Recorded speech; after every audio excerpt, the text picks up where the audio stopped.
Well then, thinking about our next video for Re-examining Faith series. So last time, we have discussed the first question. At ang first question na ito ay ganito. Kung talaga nga bang Christian sila daw dati at bakit daw sila nagtungo sa pagiging skeptic, particularly atheism. So sa puntong ito, dahil nga atheism ang point dito, I ask them this question. What pieces of evidence can you say prove atheism? That there's indeed no God. Kung makikita niyo po ang kanilang mga sagot, halos iisa lamang po ang kanilang claim. Hindi raw po require ang atheism bilang burden of proof kumbaga. Tapos ano pa? Imposible daw na patunayan yung non-existence ng kung ano man, hindi raw proposition ng atheism at kung ano-ano pa. The same din po sa mga comments na to. Like, ito pa may isa nagsabi na Jesus has never been proven to exist at ito raw ay stupidong claim. At meron pang iba, history of gods, no need to prove atheism, you don't have to prove a negative, and many more. Pero karamihan ng kanilang claim, hindi raw kailangang patunayan ng atheism. Hindi raw kailangang patunayan ang negative. Hindi raw siya claim at kung ano-ano pa. Pero, ano bang totoo dyan? Isa-isahin po natin ang ganito pong mga remarks so that you can see that first and foremost, walang matatawag na neutral.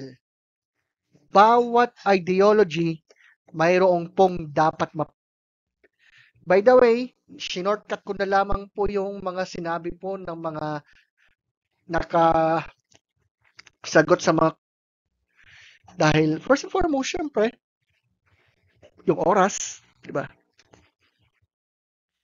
Let's go to the first claim. Atheism is not a claim, but a lack of belief. But you know what, my friends? Bagamat ina-argue nila na ang atheism daw ay lack of belief, hindi raw claim, this definition obscures the fact that most atheists live and reason as though there is no God. Kasi in reality, ang atheism ay may claim. Anong claim? Wala raw Diyos. Even if atheism is presented as a passive lack of belief, it often entails implicit claims katulad ng hindi raw kailangan ng Diyos para ma-explain ang universe o yung naturalism ay nag-explain sa reality. Bukod dito, a lack of belief does not shield atheism from needing justification. If atheism denies God, it must account for the following. Saan nanggaling ang universe? Bakit may moral values? Bakit may tinatawag na fine-tuning? Paano naman yung rationality at human consciousness? Kaya nga ang tanong natin dito ay simple. Kung lack of belief lamang ang atheism, how does it explain the existence of the universe, the apparent designing nature, and moral realism without invoking God? In fact, I always ask these questions to some atheists. And yet, instead of answering it, they will go to say, ay, nami-misrepresent mo ang atheism and many more of it without even dealing with the main issue. Sabi pa naman dito, the burden of proof is on the theist because theists make the claim without even realizing na ang burden of proof ay naka-apply sa lahat ng mga nagke-claim. Totoo na ang mga Kristiyano, we carry the burden of proof for the existence of God as well. That's why we presented pieces of evidence to show you that God exists. Pero for the lack of better term, hindi po exempted ang mga atheists. Dahil kahit sila may burden of proof. Anong claim nila? Walang Diyos. Any worldview that attempts to explain reality must provide justification for its claims. So, ang atheism, wala po siyang excuse. Hindi po yan exception. So, atheism's rejection of theism is often accompanied by positive assertions katulad ng sufficiency ng naturalistic explanation para sa universe o kaya yung unreliability ng religious experiences. Kaya ito nang tanong natin, kung ina-assert na ang universe at ang morality ay kayang ma-explain without God, paano nyo po ma-justify yun?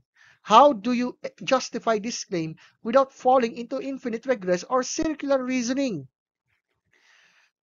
Guys, there's no neutral grounds when it comes on this. Okay?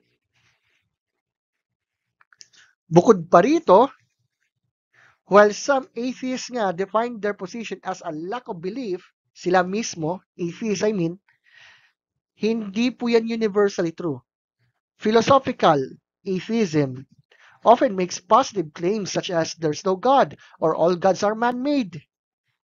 And when atheism asserts such claims, it bears the burden of proof. Kaya, if atheists reject theistic arguments because they believe they lack evidence, they implicitly assume that atheism is more plausible. Kaya dapat may justification sila why. In fact, when I had a discussion with a certain atheist concerning to the topic what best explains reality, instead of explaining to us why atheism makes sense, napunta siya sa negation. Namely, patunayan daw na ang Diyos daw ay di kailangan sa ganito or whatever.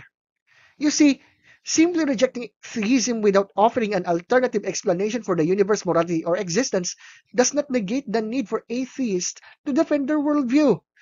And FYI, Christianity does not ask for belief without evidence. Kung papansinin po, we as Christians, especially concerning classical apologetic arguments po dyan, we provide positive reasons to believe in God. Kailangan ang trabaho po dito ng mga atheist friends natin, they need to counter these arguments, not merely dismiss them.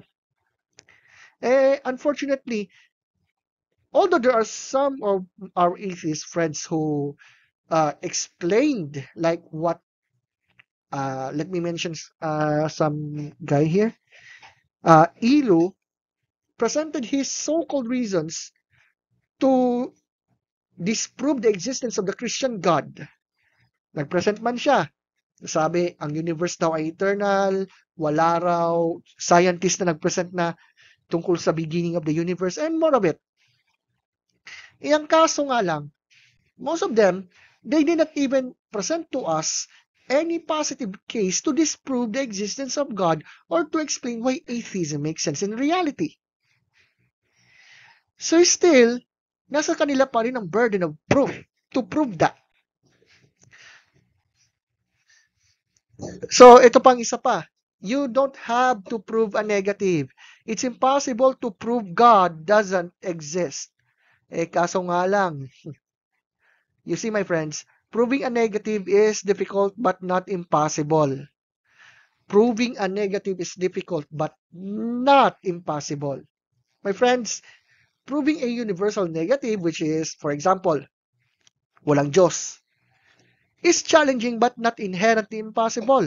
Halimbawa, sa mga atheists po na nakikinig sa atin, if they could demonstrate logical contradictions in the concept of God or show the universe to be eternal and self-sufficient, they could argue persuasively against the existence of God. Kaso nga lang, my friends, atheists' inability to prove a universal negative does not automatically invalidate theism. Ang question na yan na which worldview provides a better explanation for reality? Siyempre, sa mga Christians like me, we presented good reasons why we believe in the existence of God and that Christianity is true. Like the universe's origin and fine-tuning, objective moral values, the historical evidence for the resurrection of Jesus, human consciousness, and rationality. Ang problema, even if we presented that, those people will say, no evidence daw, no evidence. Ang magiging tanong dyan ay kung anong klaseng ebidensya ba ang tinutukoy. So, if atheism denies God because proving a negative is difficult, why not remain agnostic rather than atheistic? Kasi sabi nila, hindi raw kailangan, hindi raw, ano daw, pasensya na, hindi raw mapapatunayan yung negative, abay mag-agnostic na lang sila. Right? So, does your atheism rest on faith that naturalistic explanations suffice? Kasi tignan nyo, no? Yung statement na you cannot prove a negative, incorrect na eh. One can prove that there are no square circles by demonstrating that the concept is logically incoherent. Similarly, if atheists claim that God does not exist, they would need to show that God's existence is either logically impossible or incompatible with observed reality. Kaya yung sinasabi na you cannot prove a negative, incorrect na nga eh. At saka posibleng patunayan yung tinatawag na negative. By the way, absence of evidence is not evidence of absence. The mere lack of certain types of evidence does not conclusively prove that God does not exist. Like for example, the issue of what we call for that. Ayan, yung issue tungkol sa problem of evil. Dahil ba doon sa issue ng pain and suffering, ibig sabihin walang Diyos? Also, many phenomena were postulated long before empirical evidence for them was found. Similarly, the lack of direct empirical evidence for God does not negate his existence, especially if God is not a physical being bound by the natural sciences. So here, laging sinasabi ito, ilang ulit. There's no evidence for God. But you know what? We have cumulative case for the existence of God here. Cosmological argument, teleological argument, moral evidence, historical evidence, particularly the person, death, and resurrection of Jesus Christ. And that's what we are presenting it many, many times. Well then, my friends, ito yung counter question natin sa mga atheist friends natin. If there is no evidence for God, how do you explain the universe's existence, fine-tuning, and the historical case for the resurrection? Could your dismissal of the evidence stem from a naturalistic bias? Kasi ganito lang yon. If I still remember that time na nagko-comment ako na we have good reasons why God exists, then we presented those pieces of evidence. And yet, pinagpipilitan nila yung katagang yun na parang slogan na ito ng mga atheist friends natin na still there's no evidence for God. Repeatedly, like a beating drum. Kaya bandang huli may tatanong natin, assumption mo lang ba yun? Yun bang pag-dismiss mo sa mga katibayan na yan ay dahil bias ka sa pagiging naturalist mo o pagiging atheist mo? Ganun lang yun kasimple. And then they went on, and you know what? Ito pa, God is ontologically incoherent daw. You know what, my friends? Claims of incoherence often arise from misunderstandings of the nature of God. Classical theism defines God as a maximally great being, necessary, eternal, omniscient, omnipotent, and morally perfect. Sa definition pa lang yan, wala pong kontrahan doon. And if God is seen as the necessary foundation of all existence, then God's existence is not contingent, but required for anything else to exist. So, ito yung tanong natin sa kanila.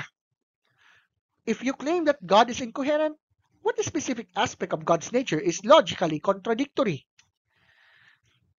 So, yan ang dapat po nila maipresenta diyan. At bilang pagpapatuloy, yun daw paniniwala daw yung sasabing there is no evidence for God. Well, think about this for a moment, no? Okay? Kasi ganito yun. Madalas kinukumpara nila ang Diyos sa mga fictional na mga characters like fairies, you name it. Which is false equivalence po yan. The analogy to fairies or Santa Claus fails. Bakit? Belief in God is not analogous to belief in arbitrary mythological beings. Meron po tayong philosophical at scientific arguments na nagpapatunay dyan. Provide a rational basis for theism. Hindi katulad ng fairy tales or Santa Claus. Kaya nga, ito guys,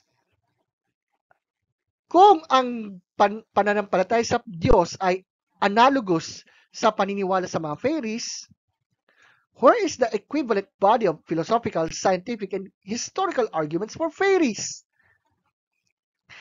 So, nasa burden of proof yan ng mga atheist friends natin yan. Let's go to another one.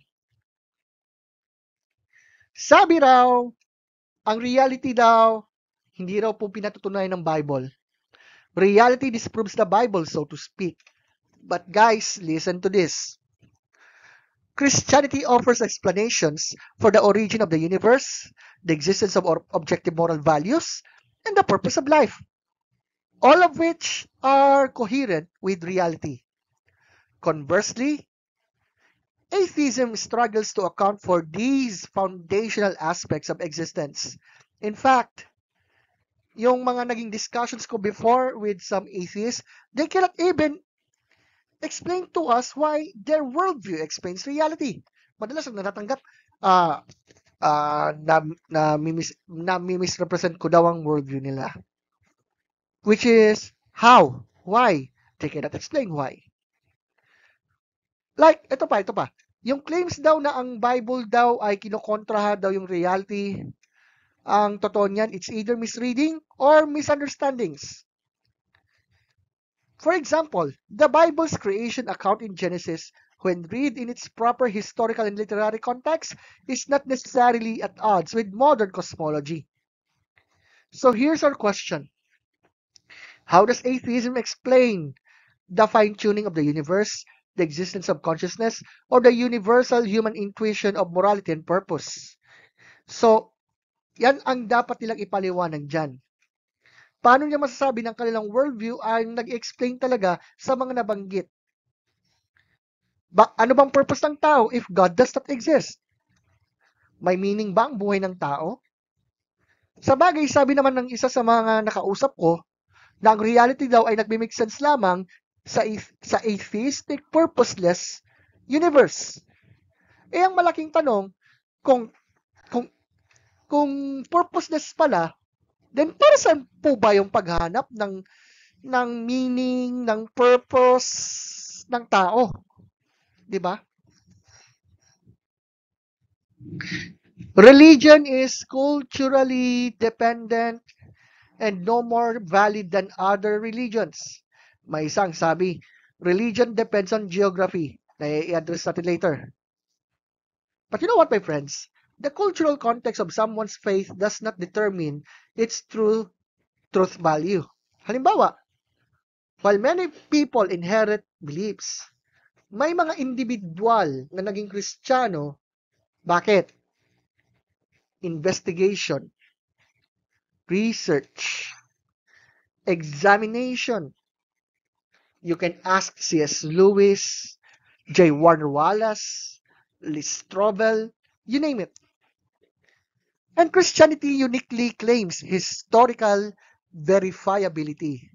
Hindi katulad ng Hinduism o ng iba pang mga paniniwala, Christianity hinges on the historical events of Jesus' life, death, and resurrection. Well, if Jesus rose from the dead, then game over. Christianity is true. In fact, sa naging discussion ko noon, instead of disproving the resurrection, in reality, the said guy whom I discussed before, instead of disproving it, kung saan sang lupalop na po siya nagtungo. Na sinasabi, si Pablo ay hindi ganito, hindi po siya reliable witness, or what else. Yung iba nga, nagdi-dismiss na lamang sa mga evidence, so to speak. Kaso nga lang, in reality, wala naman pong aktwal na katibayan na nagpapatunay na hindi totoong resurrection. So if Christianity uniquely claims historical evidence, so be honest, my friends, would you investigate its truth claims objectively, even if they challenge your assumption? I will repeat this question. If Christianity uniquely claims historical evidence, would you investigate its truth claims objectively, even if they challenge your assumptions? To those who are listening to us right now, I hope you will consider that as a challenge to every single person. Kasi kung talaga nga naman na totoo ang inyong view, hindi ba ito yung time na ma-re-examine ang mga claims na yan? Not just dismissing it like what others did. Paano naman daw yung nakadepende raw sa geography ang paniniwala? You see, my friends, truth is independent of geography. Ang totoo niya yung sinasabi na religion depends on geography. Genetic fallacy po yan. It addresses the origin of belief rather than the truth. A similar claim could be made about atheism, so to speak. Secularism often thrives in specific cultural or geographic context. And by the way, Christianity transcends geographic boundaries, as evidenced by its growth across diverse cultures and nations throughout history. So, hindi po white man's religion ang Christianity. Okay? And if the geographic argument undermines religion, does it also undermine atheism, which is predominantly embraced in secularized societies? Ito yung isa sa mga naririnig ko lagi. And then, there are times na nag-wrestle din ako noong time na nagkaroon ako ng doubt sa aking faith. Which is ganito. Suffering disproves God.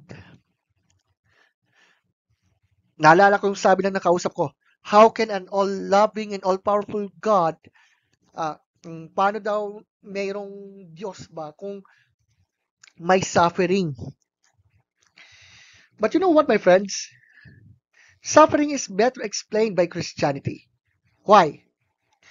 The problem of suffering is emotionally powerful but not logically inconsistent with the existence of God.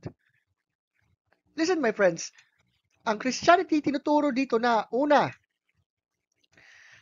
ang pagdurusa ay resulta ng kasalanan ng tao at ng brokenness sa bawat likha. Pangalawa, pumasok sa sangkatauhan ang Diyos sa pamamagitan ni Kristo Jesus. Inalay ang kanyang buhay bilang pantubos para sa lahat. Panghuli, suffering has ultimate meaning in God's plan, bagamat hindi po natin naintindihan sa kasalukuyan. By contrast, atheism struggles to account for the existence of evil and suffering. Lagi na sasabi, ang Diyos ang dahilan ganito, even though in reality, we even don't realize na tayo pala may kagagawa ng mga kalokohan yan na naging resulta ng trahedya, sakuna. Like for example na lamang, tapon ng basura sa kung saan-saan, bumara sa mga kanal, ayon, bumaha. Tapos, putol tayo ng punong kahoy ng kung saan-saan, hindi man lamang napapalitan yung mga punong pinutol by means of what? Pagtatanim ng mga puno. Resulta, landslide. Tapos sasabihin, ang Diyos daw may kasalanan. If humans are the product of random purposeless processes, suffering is neither good nor evil. Nangyari lang, 'di ba? Kaya nga, if atheism denies objective meaning, how can suffering be objectively bad rather than just a natural phenomenon? Kasi ganito yan. Madalas, they went on and on to say, that God is the reason for my pain, my suffering, without even realizing, nasubukan ba natin tumingin sa salamin? Well, the problem of suffering is a significant challenge, but Christianity offers a comprehensive response. Katunayan, si Jesus na taga Nazareth, Diyos na nagkatawang tao. Bagamat wala siyang kasalanan, He is the sinless one. Pero, naranasan niya ang iba't ibang pagdurusan na naranasan ng tao. Until to the point that He suffered and died on the cross. Pero sa atheism, kung hindi man kulang, walang solusyon. While suffering poses an emotional challenge to believe in God, atheism provides no basis for objective moral outrage at suffering. Sa materialistic worldview, natural consequence lamang ng evolutionary processes ang pagdurusa. Kaya nga, ito ang tanong, if suffering disproves God, what's your explanation for why suffering is objectively wrong or unjust in an atheistic framework? To those who are listening to us, especially to our atheist friends who are watching this, or to those people who had some sort of a doubt in their faith, I hope you can answer that question. Well, default position lamang ba ang atheism? Neutrality does not equal default. Atheism as a default position implies that it is neutral. Pero hindi. May kinikilingan din po yan. Ano po ang position? There's no God. God does not exist. Atheism is a stance that requires justification. So, itong mga kaibigan po natin, they must have to justify why they think atheism makes sense in reality. Theism provides an explanatory framework for existence, morality, and purpose. Atheism must also explain these without defaulting to I don't know. Yung claim na ang atheism daw ay mere absence of belief ignores that atheists often live as though materialism or naturalism true. Kaya nga laging ko sasabi noon, especially yung mga dati kong live sa TikTok, they must have to prove why atheism makes sense in reality.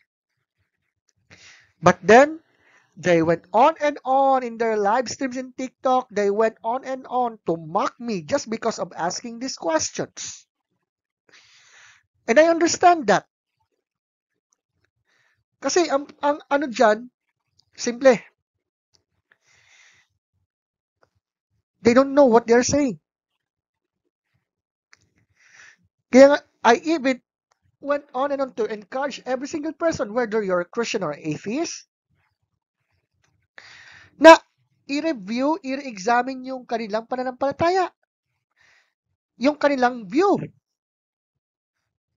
And that's what I have done 1 or 2 months ago. Walang masama na aminin natin na there are times na nagkaroon tayo ng pagdududa.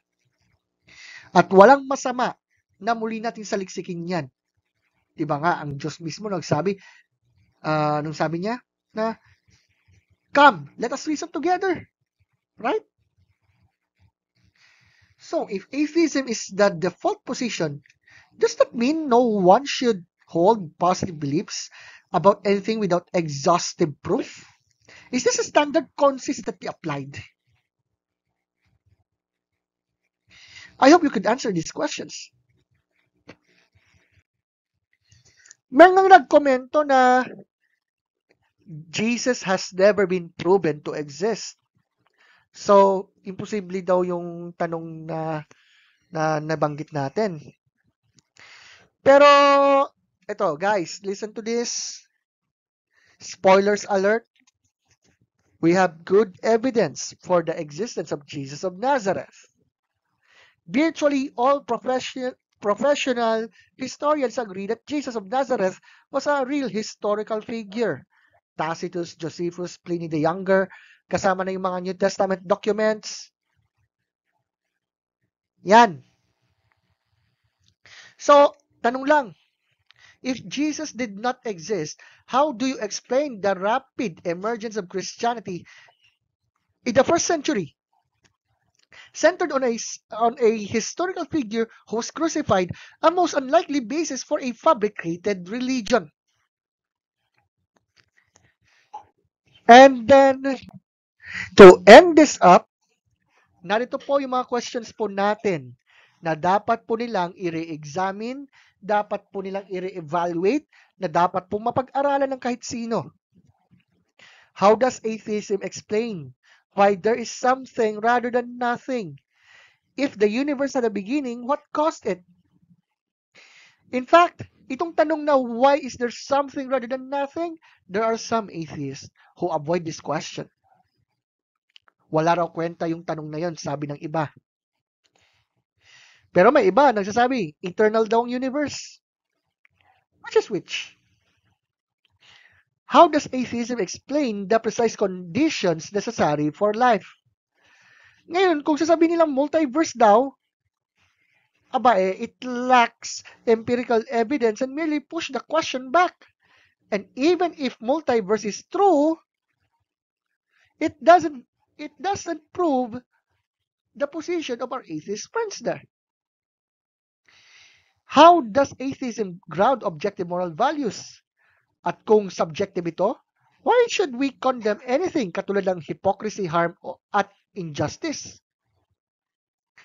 Kung material beings o moist robot lamang ang tao, how do atheists justify consciousness, free will, and rational thought? Naalala ko may nagsabi, ang pagmamahal ay purely chemical mula sa katawan ng tao. I still remember that. Well, I addressed that before na bagamat meron pong chemical reaction na nag-explain doon, pero yung mismong love ay hindi lamang po physical.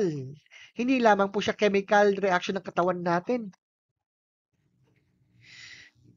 Well, lastly, how do they explain the empty tomb, post-resurrection appearances, and the rise of Christianity? In fact, nung nagkaroon ako ng isang pag-uusap sa kanya ukol dito, walang good reasons actually na nagpapatunay na hindi raw totoo ang muling pagkabuhay ni Kristo. Katunayan nga mga kaibigan, he attacked a paper from Habermas on 2012. Out of context pa nga lang eh. Second, he accused the Apostle Paul of being unreliable witness. Also, iniwasan niya yung tungkol sa mga babae bilang mga first eyewitnesses for the resurrected Christ. Plus, nagde-demand pa ng word for word, which is totally absurd. You see, my friends, I'm hoping that they will answer these following questions. Kasi ganun to lang yan. Wala pong neutral pagdating sa issue ng pag-explain ng worldview and many more. Wala pong ganun. It's just a mere myth. To say that yung naturang worldview ay hindi raw worldview, then paano yun? Paano yun, kumbaga? Sometimes, yung mga kaibigan natin, at even tayo na rin, walang masama na maging honest tayo sa ating sarili. Na marami pong mga bagay na hindi po natin alam. Even myself, that's why even I'm more convinced on the truth of Christianity, hindi po ako tumitigil na mag-examine. Sana kayo rin. Remember, ang mga Hudyo sa Berea sa Acts 17, tinawag po silang noble-minded. Bakit daw? Hindi lamang po dahil sa nakinig lang sila. They examined the scriptures daily to see where those things were so. Sana, ikaw rin, kapatid. Walang masama na magre-examine sa iyong pananampalataya.